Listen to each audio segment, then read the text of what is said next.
Alright. Dinner for tonight with the Dodong and Inday is Lucky Me! Pancit Canton Chow-mein Noodles. Calamansi flavor. Philippine lemon flavor. Yeah. So, I put some spinach, ground beef, carrots, and boiled egg, and onion, and spinach, and ready to eat.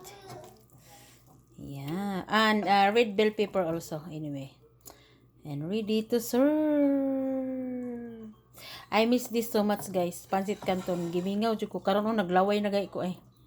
Nagsalay bating na gay ko pero siyempre ang sa ato Pancit Canton ra gyud in town og katong iyang flavor. Wa gyud in town tay laing mahimo nga maibutang-butang nga parehaani nga naa diri na nakabutang kog itlog, nakabutang kog carrots, nakabutang kog spinach, nakabutang kog ground beef.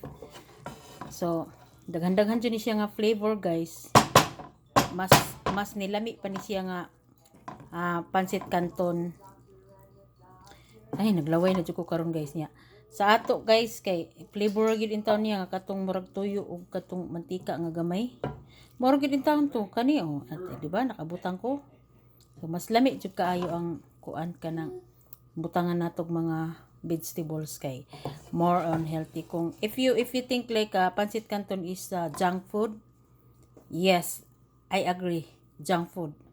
But if you put something, any healthy vegetables like carrots, spinach is a really healthy vegetables, and onion and egg, oh, that's not junk food anymore. It's a healthy food.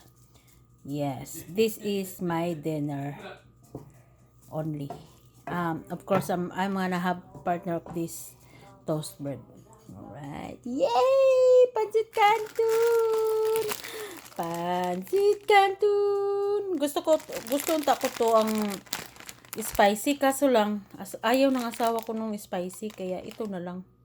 Ayaw niya ng maanghang. Ini kayo pagkain na maanghang. Ayaw niya. So, ano na lang. Alright. Thank you. Thank you. Enjoy for watching, guys. Let's eat.